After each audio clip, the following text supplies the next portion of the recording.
स्वामीनाथन आयोग की रिपोर्ट आई थी, सीधा बोला था उन्होंने, भैया जब तक किसान को लागत पे 50% और बेनिफिट नहीं मिलेगा वो तो किसान खुशहाल नहीं होगा।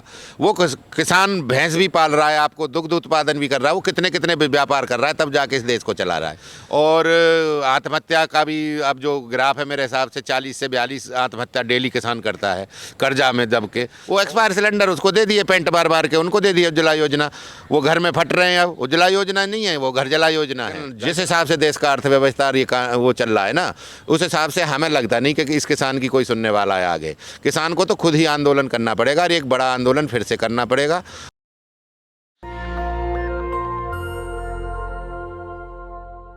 नमस्कार साथियों, आप देख रहे हैं नेशनल दस्तक।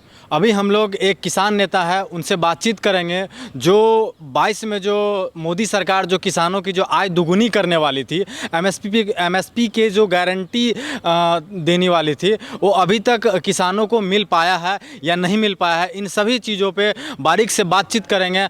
चल के हम इनसे बातचीत करते हैं। सर, क्या नाम हुआ आपका? धर्मवीर चौधरी। सर, क्या अभी तक में जो 2022 में जो किसानों की जो आय दुगुनी करने वाली थी, क्या अभी तक आप लोगों को मिल पाया है कि नहीं?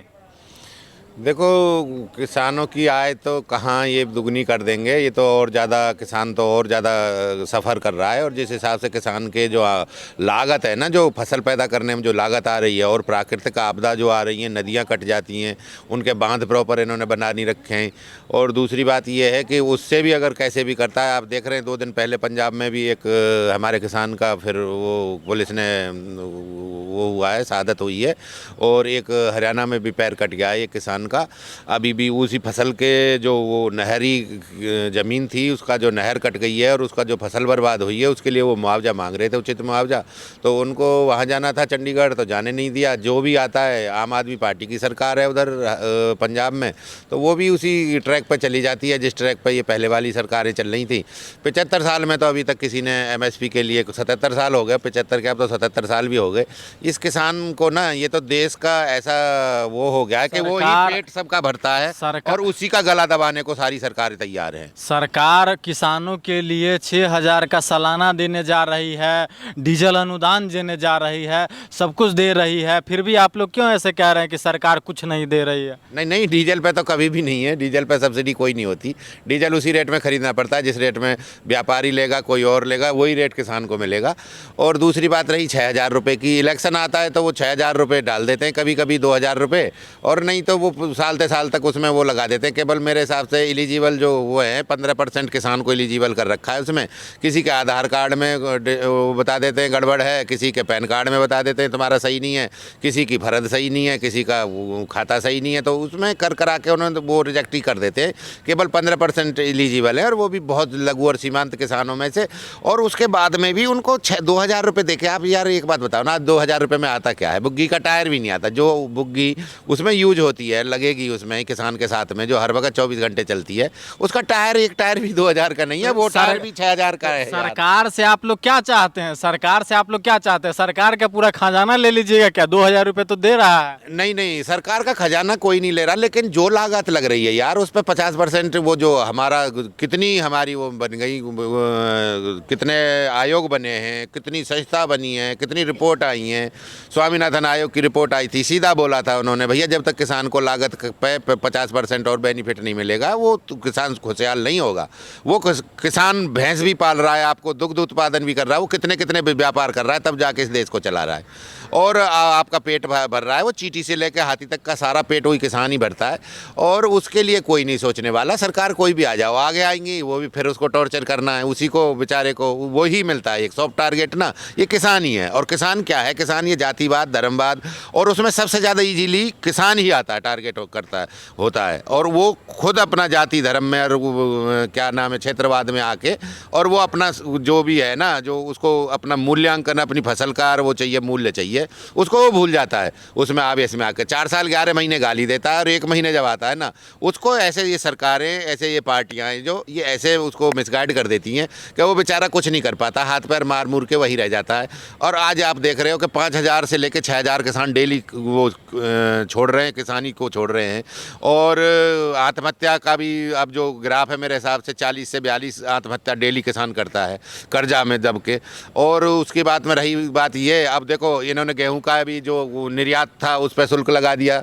उसके बाद में प्याज है उसको आयात कर रहे हैं। जब हमारे यहाँ प्याज थी जब 4 रुपये किलो भी कोई नहीं ले रहा था, गेहूं था उसको 15, 18, 17 रुपये किलो से ज़्यादा कोई नहीं ले रहा था। इतना महंगा जो प्याज मिल रहा है, आलू मिल रहा है, टमाटर मिल रहा है, इसका फायदा तो किसान को ही जा रहा है ना। नहीं नहीं, किसान पे अब कुछ नहीं है। किसान तो व्यापार को व्यापारी को दे देता है। जब वो फसल आती है, जब उसका सीजन होता है ना, वो तो तभी अपना निकाल देता है, उसके पास कुछ नहीं रहता। वेयर हाउस वाले और कोल्ड स्टोरेज वाले, उनके बड़े बड़े लोग हैं, वो उनके पास में पहुंच जाता है और वो फिर अपने हिसाब से।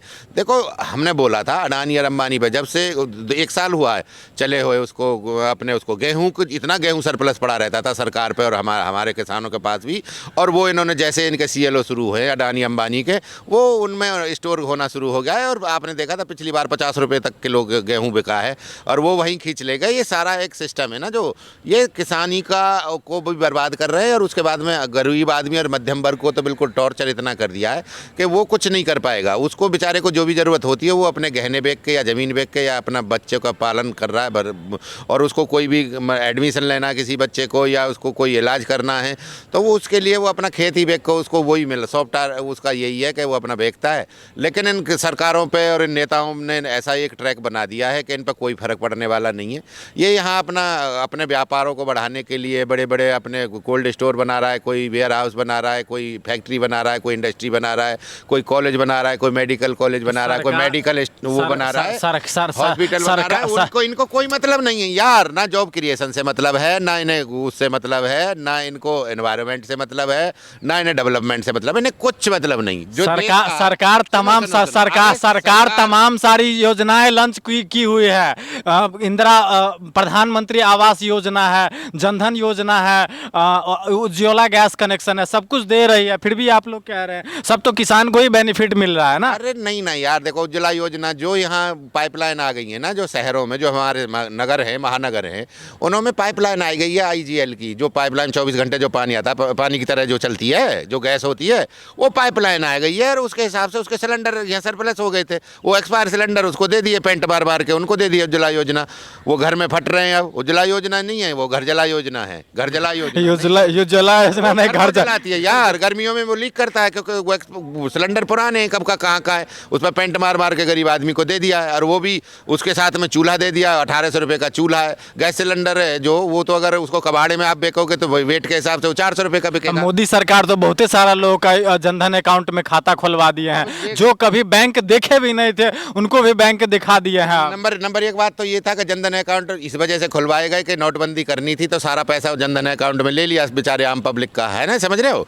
दूसरा इनका क्या सोर्स था कि जनधन अकाउंट के बाद में अब जो जनधन अकाउंट है उनमें 90% तो ऑपरेटर ही नहीं है। और पैसा दिया है जनधन अकाउंट में, पैसा दिया है सरकार। अरे किसी का पैसा दिया है यार, आप नहीं जानते हो किसी चीज का पैसा, किस चीज का दिया बताओ ना, उस चीज का पैसा। हम सबको पैसा दिया है जनधन अकाउंट में 15 लाख रुपए। जितना भी फोर्जरी हो रही है, जितना भी ये हो रहा है ना नेट बैंकिंग से और इससे जो हो रहा है, उन अकाउंटों को ही जाके बोल देता है यार मेरे 2 लाख रुपए आना है। फोर्जरी करके ना वो अकाउंट ही 10-20 हज़ार रुपए में बिक रहे हैं, क्योंकि गरीब आदमी है, उसको पता होता नहीं है बेचारे का, और वो उसमें फ्रॉडिंग करके उसका अकाउंट नंबर ले लेते हैं। जो फ्रॉड है ना वो कर रहे हैं, उसको जनधन अकाउंट है ना जो, उसी को यूज किया जा रहा है अब ज़्यादा से ज़्यादा। और वो अपने अकाउंट में तो लेते नहीं है, उन जनधन वालों के ही बेचारों के लेते हैं।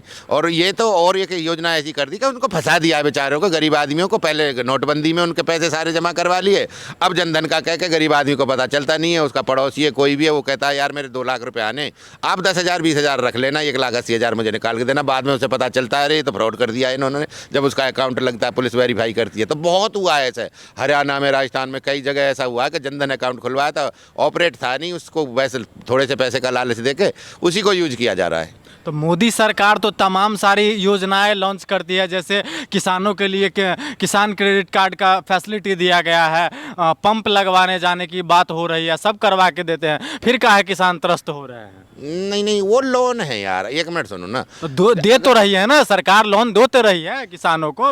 लोन है, लोन पे तो इंटरेस्ट देना पड़ेगा। किसान इंटरेस्ट दे रहा है, अपना लोन ले रहा है, उसमें क्या किसान वो क्या करेगी, सरकार ने क्या उसको बेनिफिट दे दिया। किसान अगर को देना है तो उसको देखो, कोई भी चीज़ तुम सारी बंद कर लो, ये कुछ इनसे फर्क पड़ने वाला नहीं है। जो योजना जो लाते हैं ना, क्योंकि 70-80% तो भ्रष्टाचार की भेंट चढ़ जाती है पहुँचते पहुँचते उसके किसान के पास तक।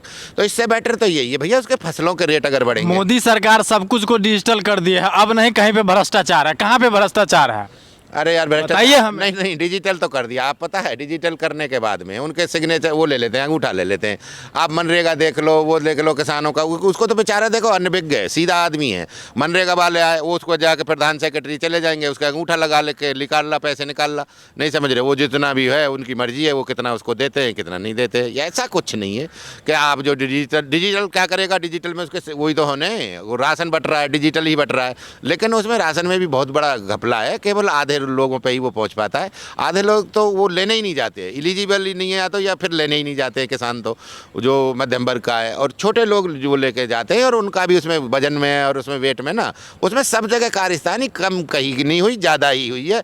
और ये सरकार और इनके नियंत्रण में ये है नहीं, क्योंकि इनको केवल अपने उससे लालच है इनका, अपनी सीट रखाने का। और इनमें कोई भी आदमी ऐसा नहीं है जो सीरियस इसको देश को ले रहा हो। आप लोग कैसे 24 को कैसे देख रहे हैं? जब सरकार से आप लोग अगर नाखुश है तो 24 को कैसे देख रहे हैं? नहीं, 24 वाले में देखे कैसे बताओ, वो तो हमें तो ज़्यादा किसान को तो उम्मीद इतनी है नहीं।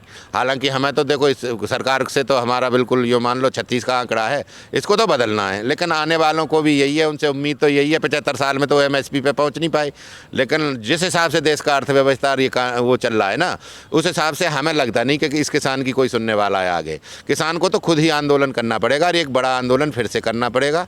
और करने के बाद में, क्योंकि एक्चुअल में है क्या कि जो एक सिस्टम बनाया ना, पहले बड़े बुजुर्ग कहते थे कि क्या भिखमंगा और जो व्यापारी होता है उसको देश से प्यार नहीं होता। अब उसमें 2 ग्रेड और घुसे हैं, उसमें एक ये नौकरशाह घुसे हैं और एक इसमें नेता घुसे हैं। इनको भी देश से प्यार नहीं है ना, अब उसको है किसी चीज़ का, कोई भी चीज़ हो रही है उसको बढ़ा के, कोई भी आज एक भी डिपार्टमेंट ऐसा बताओ, या पोर्टफोलियो ऐसा बताओ, या मंत्रालय ऐसा बताओ जिसमें भ्रष्टाचार नहीं है। 24 में किसको ला रहे हैं फाइनल बोलिए? 24 में इंडिया आएगा। इंडिया आएगा? हाँ हाँ, इंडिया आएगा अगर ढंग से देखो काम अगर ये करेंगे, थोड़ा सा सोच के चलेंगे और जेन्युइन लोगों को ये आगे बढ़ाएंगे, तो इंडिया आएगा। और इंडिया अगर आएगा तो देश के हित में सोचेगा, अगर नहीं सोचेगा तो फिर आंदोलन उनके खिलाफ भी किया जाएगा। चलिए सर, शुक्रिया।